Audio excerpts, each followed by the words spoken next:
The New York Islanders get a lead and hold it. The win comes with two major milestones. We'll break that all down and preview tonight's game against the Red Wings. All that and more on today's Locked On Islanders podcast.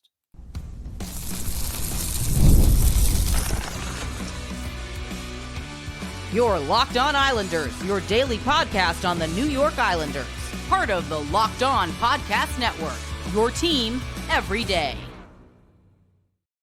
Welcome, everybody, to the Monday edition of the Locked On Islanders podcast, part of the Locked On Podcast Network, your team every day. I want to thank everyone who makes Locked On Islanders your first listen every day. Don't forget to subscribe on YouTube or wherever you listen to podcasts so you get new episodes as soon as they drop. Today's episode is brought to you by FanDuel. You could start the season with a big return on FanDuel. New customers can place a $5 bet and you'll get started with $150 in bonus bets if you win your first $5 bet. Visit FanDuel.com to get started. The Islanders did something unusual on Saturday. They got a lead and they held it. There were some nervous moments, no doubt about that, but they go on to beat the St. Louis Blues by a score of 3-1. And I'll tell you, this game, it was an interesting game. And no doubt about it, the Islanders deserved to win. They actually, I would say, were the better team for most of the game, even though I think this game also showed that the Islanders and the Blues are kind of on par with each other, mirror images of each other, one being in the Western Conference, one being in the Eastern Conference. These are teams that are not quite living up to expectations. They're lacking something in their game, and yet, you know, they came out and were very even. Now, interestingly enough, after the Islanders' 3-1 win, the Blues fired Drew Bannister as their coach, and they signed Jim Montgomery, who was just let go by Boston about a week ago, to be their new coach. So the Blues organization, at least, not happy with where that team is at, whereas the Islanders organization kind of, you know, seems to be okay with their NHL 500 record. And look, I mean, this game was dominated really by one line and by the goaltending. You give credit to Ilya Sorokin, 24 saves out of 25 shots. Some of them were really good. And again, it just went well where Sorokin, when he's on top of his game, helps the Islanders cover up for a lot of mistakes. And again, the Islanders managed to do a good job of staying out of the penalty box. The referees only called 3 penalties all game, only one of them on the Islanders. And yeah, the Islanders gave up a power play goal, and that gave us all that nervous feeling. 45 seconds into the third period, you know, there it is, 9 seconds into the power play, and it was a cross-checking call against Isaiah George. It wasn't a good penalty for him to take, and that made it 2-1 at the time, and everybody on social media watching that game was like, oh no, here we go again. There's, 19 minutes and 15 seconds left, and the Islanders are up by a goal, and the momentum was with the Blues. Let me tell you something. St. Louis kind of controlled the pace of the game for the next 5 to 7 minutes after they got their only goal. And that is where Ilya Sorokin really earned his money. So much about goaltending is not just how many saves you make, but when and how you make them. And, do you make that improbable save that bails your team out, whether it's a breakaway or a 2-on-1 or something that is just a big unexpected save that boosts the team? Or, when do you come up with big saves? And that 5 to 7 minute stretch in the early parts of the third period where the Blues were making their move and pressing and trying to get the equalizer while the Islanders were seemingly hanging on for dear life, that is where Ilya Sorokin earned his keep. And the saves he came up with at that point were the keys to the victory. So Sorokin did his job, and the timing of what he did was also very vital. And then you also had the second line, the Brock Nelson, Maxim Siplikov, and Kyle Palmieri line. That is the line that provided all of the offense, including the empty net goal.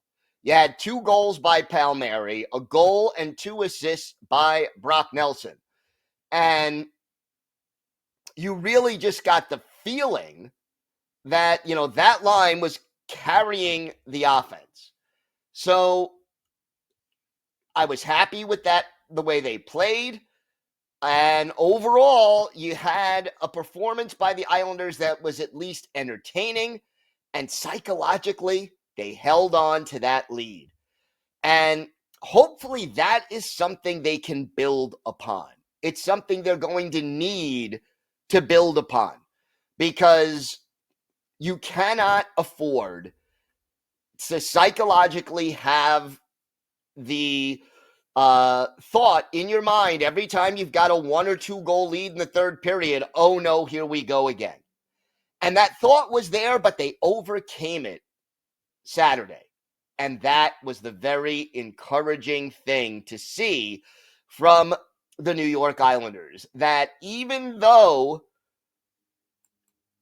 they faced the same situation that has gotten them into trouble, they were able to overcome it, and now they have to start making that the habit. And it won't be easy, don't get me wrong, because this team has blown so many leads so often this year that is ingrained, not just this year, in fact. Go back to last year, go back to the year before.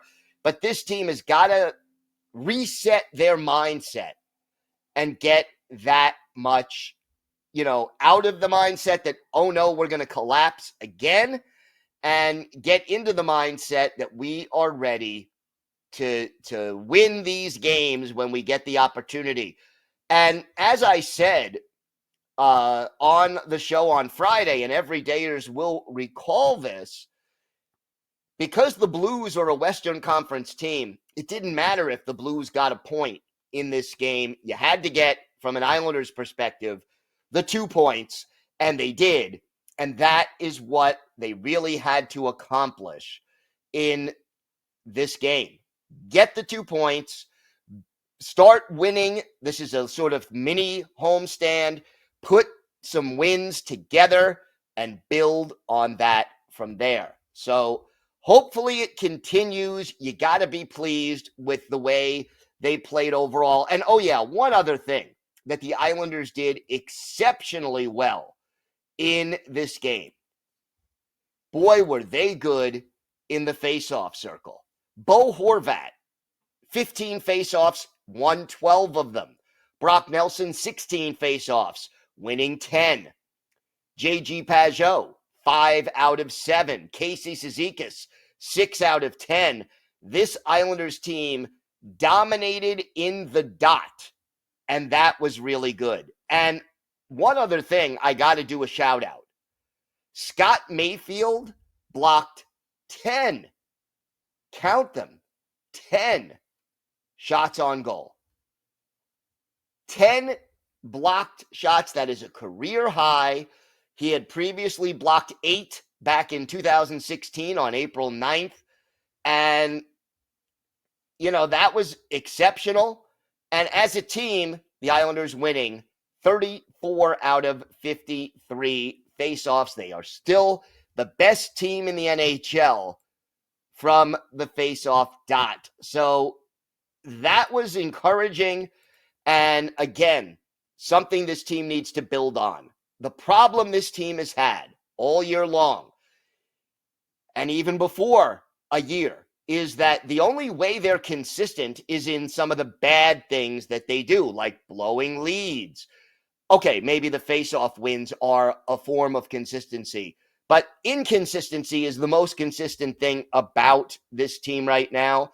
And the very fact that the Islanders played well enough, played entertaining hockey, and won a game, didn't give up a goal after the Blues pulled their goalie, got an empty net goal themselves, which is something this team has struggled with for the last couple of years.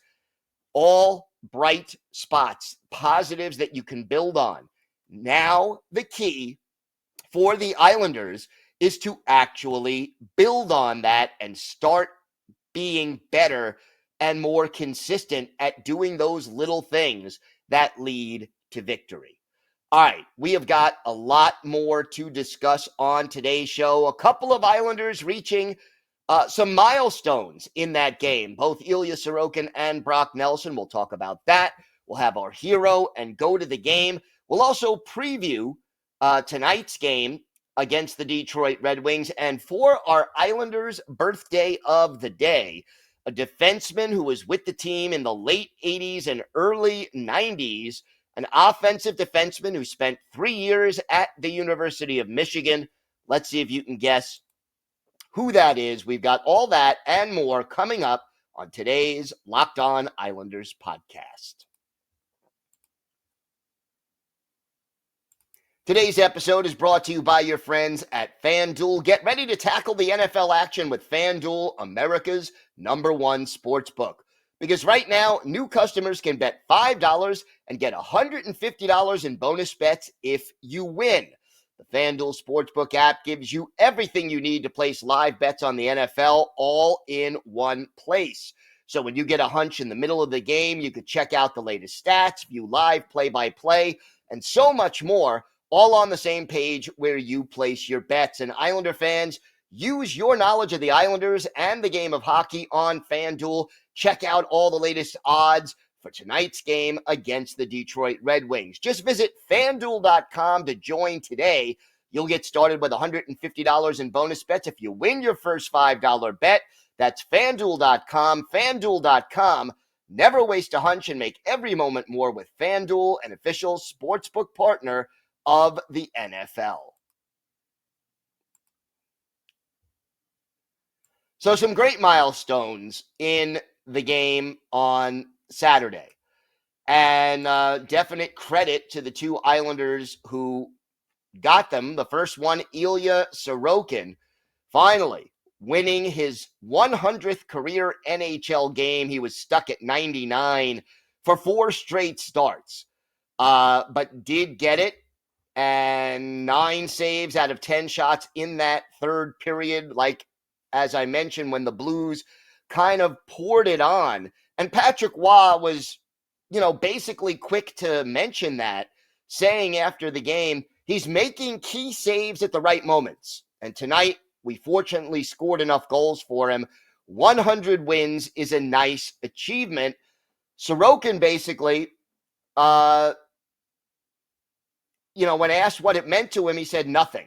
I hear about this, but I'm just focused on my game and the team. Still, 100 wins, an accomplishment when you consider the fact that he spent time in the KHL, did not start his NHL career at the age of 22 or 23, like, most typical young players do. So Ilya Sorokin quickly getting to that level, and congratulations to him on reaching that accomplishment. You also had a milestone, by the way, for Brock Nelson. Nelson ends up passing Bob Bourne on the Islanders' all-time point list and ties John Tonelli. So Bourne used to be 10th. Nelson passes him, and now he's tied with Tonelli for 9th after he had a goal and 2 assists. So Brock Nelson now with 544 career points. That ties him with John Tonelli, 9th overall. And again, that is one of those things where it sort of catches up to you. You accumulate points and you do well, and yet you sort of all of a sudden realize, hey, he's top 10 in Islanders history. And Nelson himself, after the game, he said, I didn't know that. I'm very fortunate to have been here a long time and be in a good spot to play with a lot of great players. This means a lot to me, and the fan base has embraced me, and I'm happy to be a part of it. So we'll see whether or not he can now, one more point, obviously, and he's all alone in ninth. The next goal in eighth with 566 points is Pat LaFontaine. And if Nelson stays healthy, he needs 22 more points. He should, if he stays healthy, pass LaFontaine by the end of this season, probably, maybe a month or two before the season ends. But again, very happy, and congratulations to Ilya Sorokin and Brock Nelson on reaching those milestones.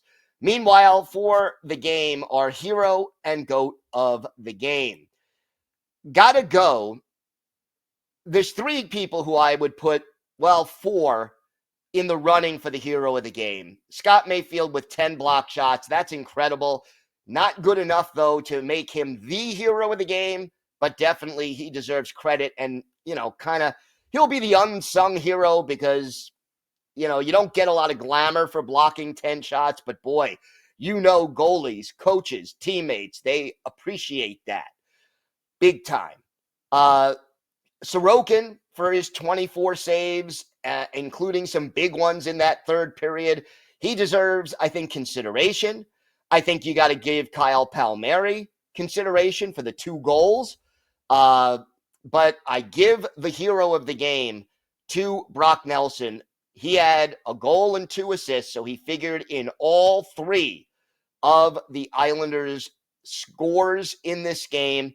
He was a +2, and just to add to it,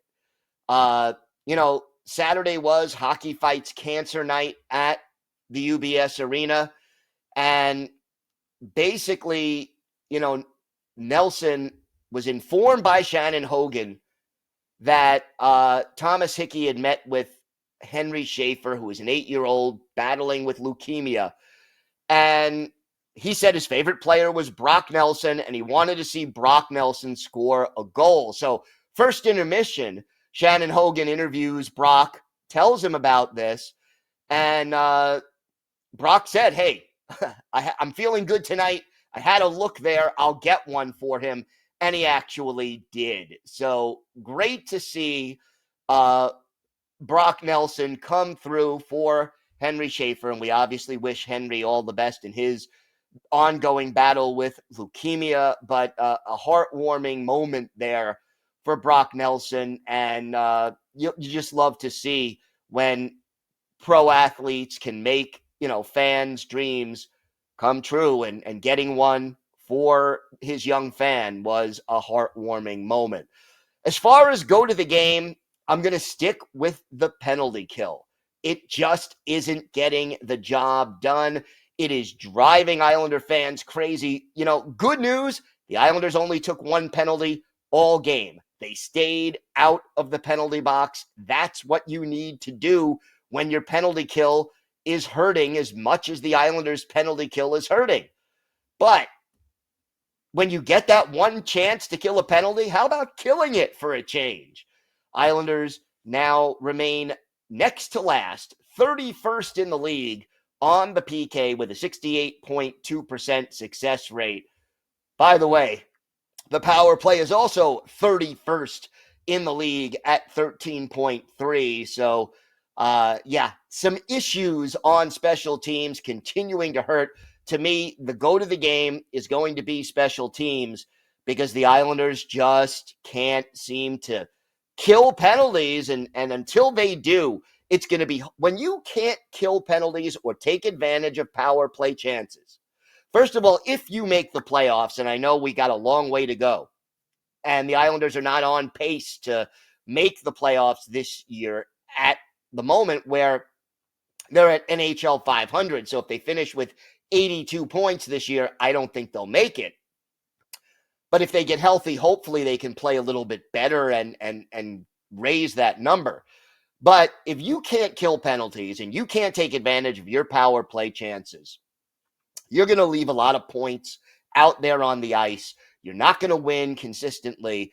And the result is going to be kind of what we're seeing now, where the team just cannot realize its potential. So these things have to get cleaned up if the New York Islanders hope to make any kind of run at one of the wild card spots, or if you're dreaming, third place in the Metropolitan Division. It's got to be better. We hopefully will see improvement at some point.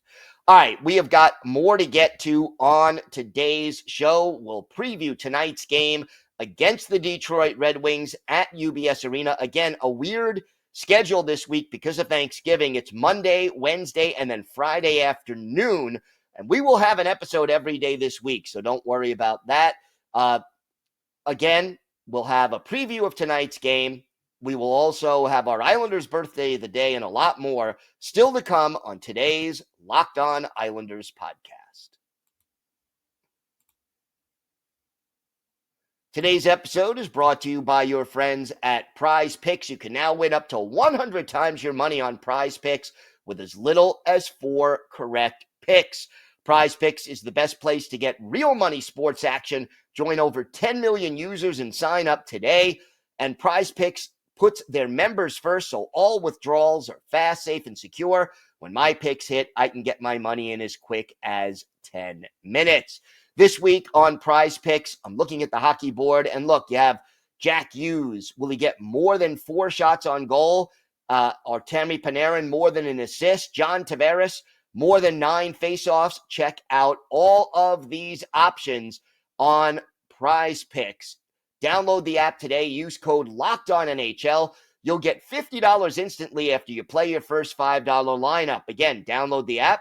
Use code LOCKEDONNHL. You'll get $50 instantly after you play your first $5 lineup. Prize Picks. Run your game.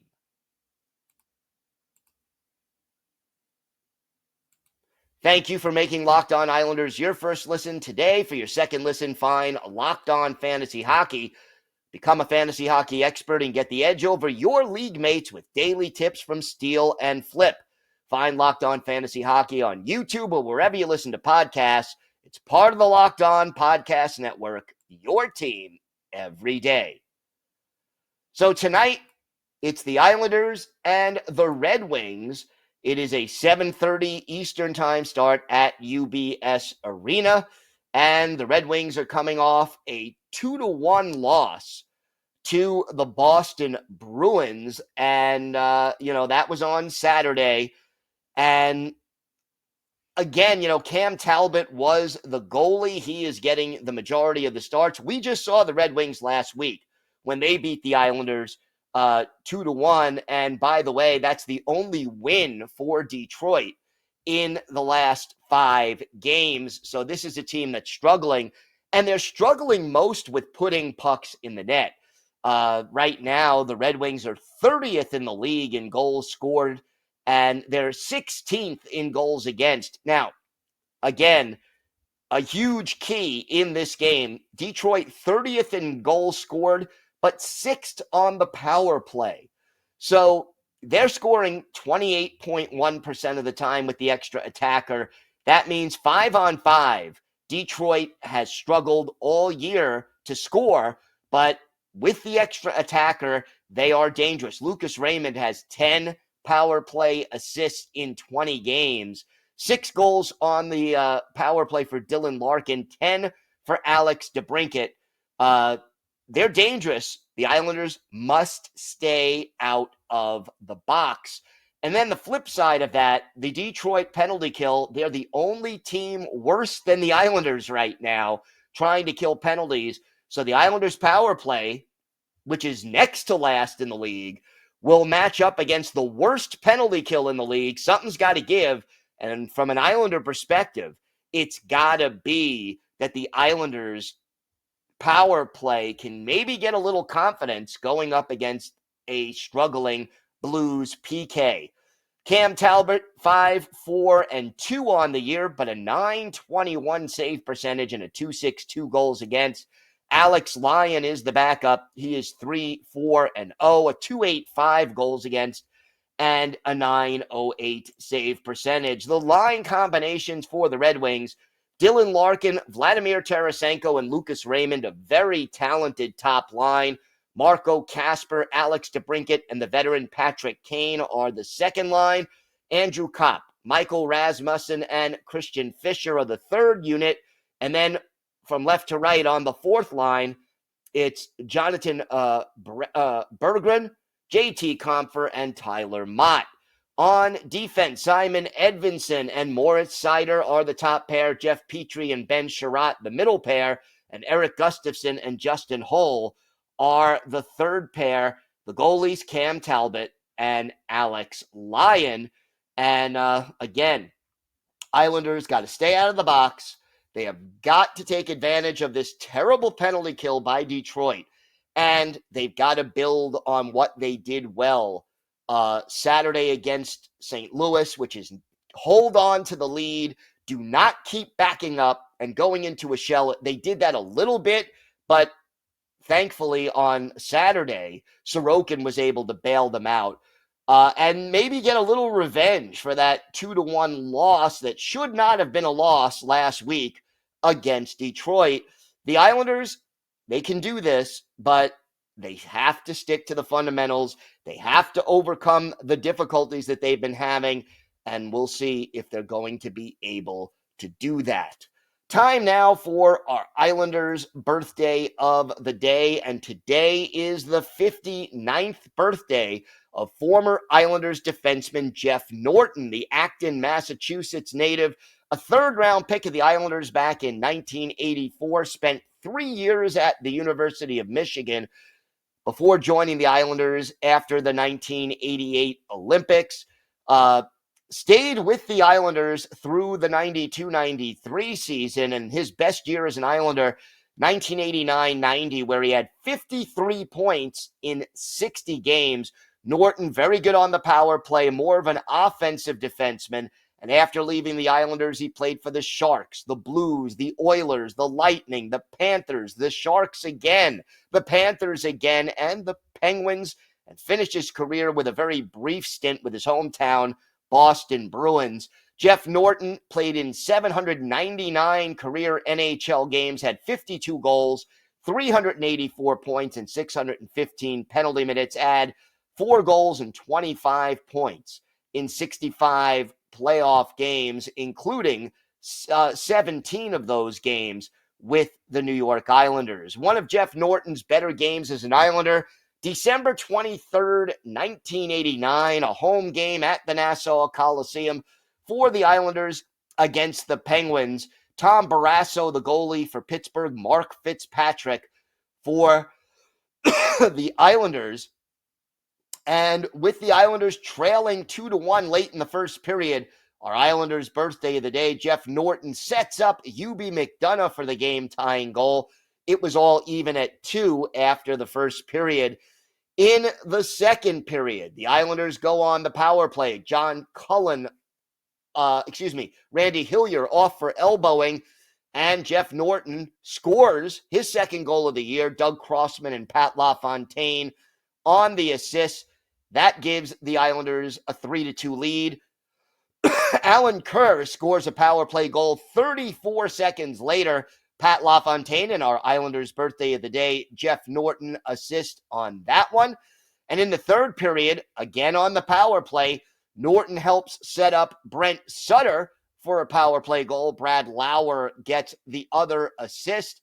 The Islanders go on to win this game by a score of 8-6, but for Jeff Norton, a goal, 3 assists. So he was having a 4-point night. He scored on his only shot on goal, and it did come on the power play. 30 saves for Mark Fitzpatrick in this one. 2 goals and an assist for Brent Sutter, 2 goals for Randy Wood. But the 4-point night by Jeff Norton, the biggest story of the game. Jeff Norton is our Islanders' birthday of the day. I want to thank everyone who makes Locked On Islanders your first listen every day. We will be back tomorrow. We'll have our key takeaways from tonight's game against Detroit.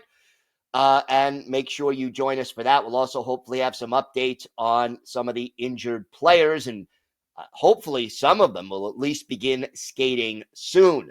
If you have a question, a comment, or maybe a topic you'd like us to discuss on a future episode, you can email us at lockedonislanders@gmail.com. And if you leave your first name and where you're from, we're happy to mention you on the show when we discuss whatever's on your mind. You could also follow the show on X at Locked On Isles, and you could follow me, Gil Martin, on X at Ice Wars, NYR, VSNYI. We'll keep you up to date on all things Islanders all year long, and I am also live tweeting during nearly every Islanders home and road game, so join me for some instant insight and analysis. And it's always great to talk Islanders hockey with you, game time or anytime. Have a great day, everybody. Stay safe, and of course, let's go Islanders.